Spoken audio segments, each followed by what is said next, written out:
오늘도 귀한 날 주신 하나님께 감사를 드립니다. 오늘 하나님께서 우리에게 주시는 말씀은 누가복음 11장 1절에서부터 13절까지 말씀입니다.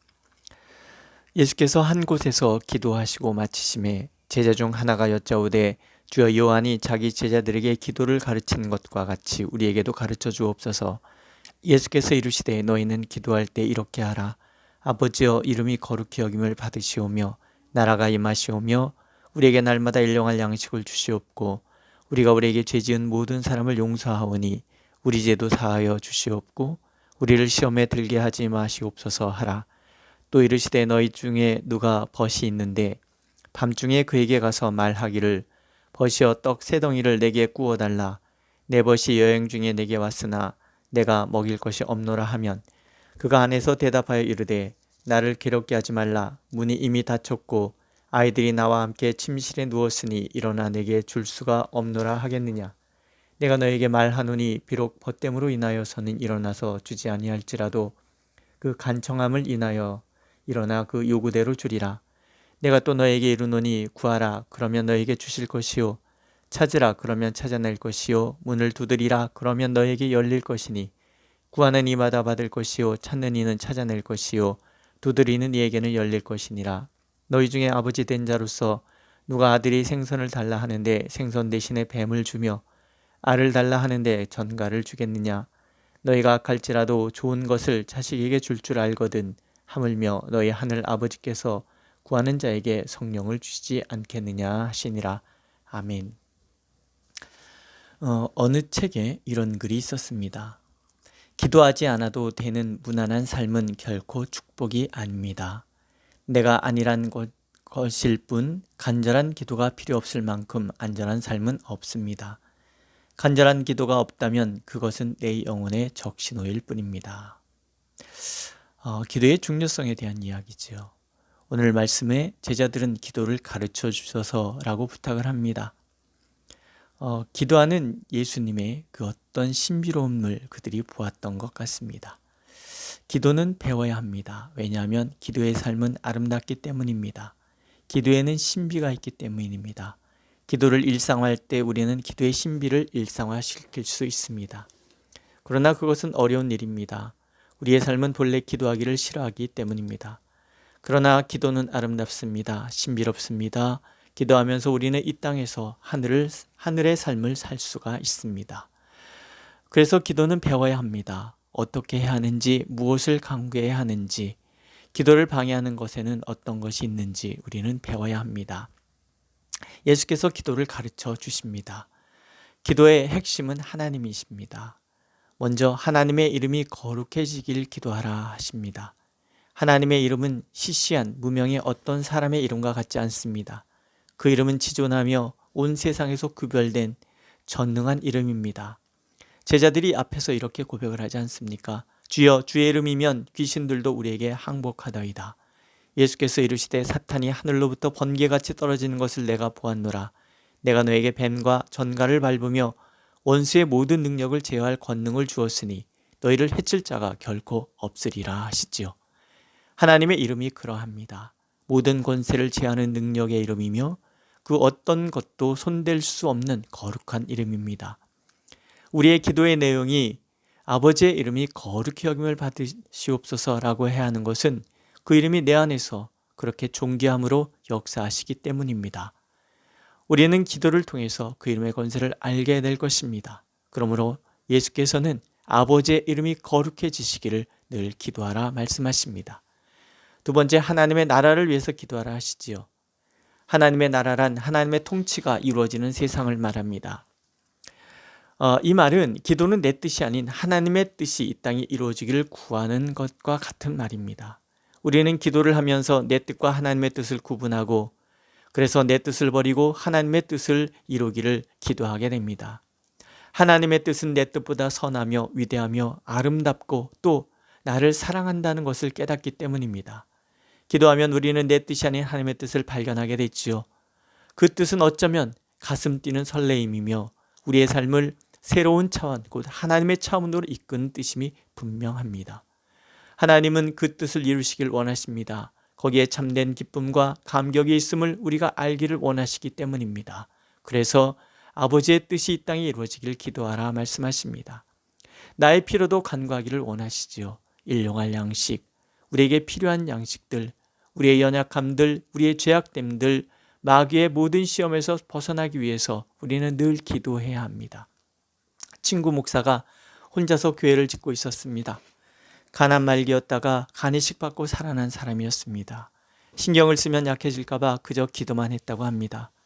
하나님, 우리도 누가 1,000만 원 헌금하고 그런 일이 있었으면 좋겠습니다 라고 기도를 했더니 어느 날 건축업자가 찾아와서는 그저 최고급 자재로 자재만 받고 교회를 지어드리겠습니다 약속을 하고 가고, 어떤 분이 종탑 900만 원 가장 좋은 곳으로 하세요, 장의자 1,000만 원, 강대상 피아노까지 마련할 수 있는 헌금을 하더라는 것입니다.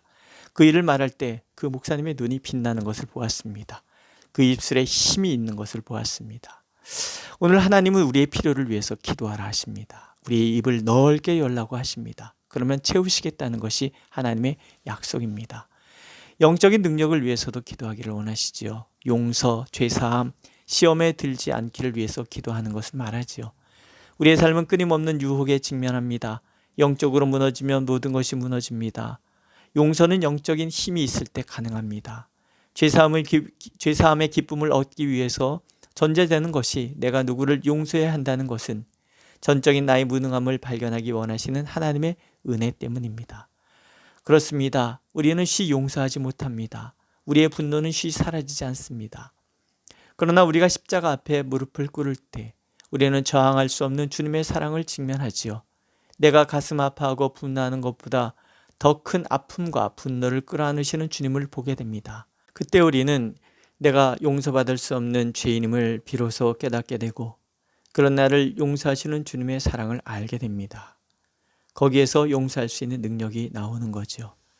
하나님은 용서하라 하십니다. 그래서 모든 유혹을 이기라, 그것이 영적 능력이라 하십니다. 그것을 위해서 기도하라 말씀하시죠. 두 번째, 예수님께서는 기도의 자세에 대해서 말씀하시죠. 여기서 가장 중요한 단어는 간청이라는 말입니다. 계속 구하고 계속 찾고 계속 두드리는 것을 말하죠. 한 번, 두 번, 세 번이 아니라 이루어질 때까지 끊임없이 하는 것을 말합니다. 간청하는 친구의 소리에 일어나 빵을 내어주는 것처럼, 아버지가 아들에게 구하는 것을 주는 것처럼 하나님의 분명한 응답이 있기까지 끈질기게 구하라, 그렇게 말씀하십니다. 어떤 분이 이런 말을 했습니다. 간청이랑 출구가 하나밖에 없다는 심적으로 하는 것이다 라고. 화재가 났을 때 저 멀리 출구가 보입니다. 출구가 그것밖에 없습니다. 그러면 사람들은 전심을 다해 그 출구를 향해 달려갈 것입니다. 간절함으로 달려갈 것입니다. 그것이 간청이라는 말입니다. 자주 듣지 않으십니까? 어떤 우물을 파는 회사가 있는데 이 회사는 반드시 우물을 파는 회사라고 소문이 났습니다. 비결을 물어봤더니 물이 나올 때까지 파기 때문이랍니다. 하나님의 사랑은 그 어떤 분보다 후하십니다. 반드시 응답하십니다. 그러기에 하나님께서는 우리가 끊임없이 간청하며 기도하기를 원하십니다. 또한 간청은 좋은 것을 주시는 하나님을 믿기에 가능한 기도의 자세입니다. 너희가 악할지라도 좋은 것을 자식에게 줄 줄 알거든 하물며 너희 하늘 아버지께서 구하는 자에게 성령을 주시지 않겠느냐 하시지요. 왜 느닷없이 성령이 등장하실까요? 성령은 하나님이 주시는 최고의 선물입니다. 성령의 임재는 우리의 삶과 우리의 환경을 바꾸는 가장 강력한 능력이 됩니다. 왜냐하면 성령을 주신다는 것은 하나님 전부를 주시겠다는 약속과 같기 때문입니다. 기도하면서 우리는 성령의 임재를 경험합니다. 기도하면서 우리는 우리의 마음을 하나님의 마음으로 가득 채우게 됩니다. 기도하면서 우리는 하나님 전부를 내 삶 가운데 모셔드리는 은혜를 경험하게 되죠. 기도란 하나님으로 내 마음을 가득 채우는 것이며 기도란 하나님을 알아가는 것이다 라고 어떤 성인이 말했습니다. 기도란 나의 전적인 무능에 대한 고백입니다. 기도란 나의 연약함 그 자체에 대한 인식입니다. 나의 무지, 나의 어리석음, 나의 불의함에 대한 인식, 그것이 기도입니다.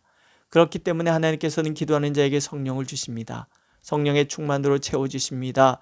가장 좋은 것 하나님 전부를 채워주십니다. 하나님의 지혜, 하나님의 능력, 우리의 영혼욕을 아우르는 최고의 가치 성령을 우리에게 주시겠다고 약속하고 계십니다. 성령으로 충만하면 하나님의 뜻으로 가득 차게 됩니다. 성령이 충만하면 하나님에 대한 지식으로 가득 차게 됩니다.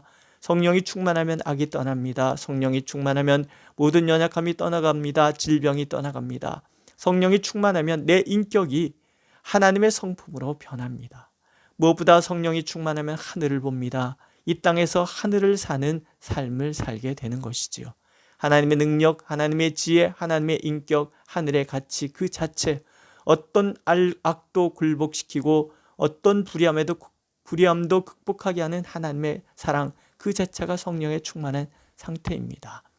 그 결과는 하나님의 뜻을 이 땅에 전적으로 이루는 삶으로 우리가 거듭나는 것이지요. 성령이 충만하면 하나님의 모든 뜻을 이루고 하나님의 모든 뜻에 순종하게 됩니다. 기도 없이 이런 일은 일어나지 않습니다. 기도 없이 나의 연약함은 극복되지 않으며 기도 없이 나의 불의함, 나의 악함, 나의 무능함은 극복되지 않습니다. 그래서 하나님께서는 매 순간 전심으로 하나님께 기도하기를 원하십니다. 그러면 매 순간 하나님의 전부를 우리에게 주시겠다고 약속하고 계십니다.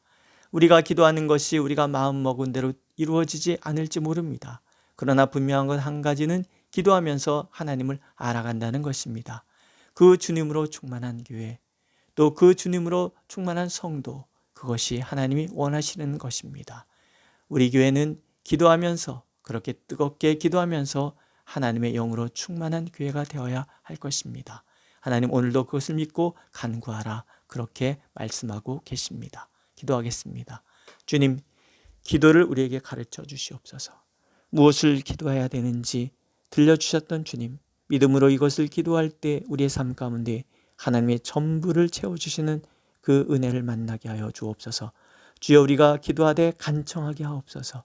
성령을 주시기를 원하시는 하나님 앞에 기꺼이 기도함으로 하나님의 전부를 수여함으로 우리의 삶 전부를 바꿔가는 이 교회 우리가 될 수 있도록 은혜를 베풀어 주시옵소서. 예수님의 이름으로 기도드렸습니다. 아멘. 하늘에 계신 우리 아버지, 아버지의 이름을 거룩하게 하시며 아버지의 나라가 오게 하시며 아버지의 뜻이 하늘에서와 같이 땅에서도 이루어지게 하소서. 오늘 우리에게 일용할 양식을 주시고 우리가 우리에게 잘못한 사람을 용서해 준 것 같이 우리 죄를 용서해 주시고 우리를 시험에 빠지지 말게 하시고 악에서 구하소서. 나라와 권능과 영광이 영원히 아버지의 것입니다. 아멘.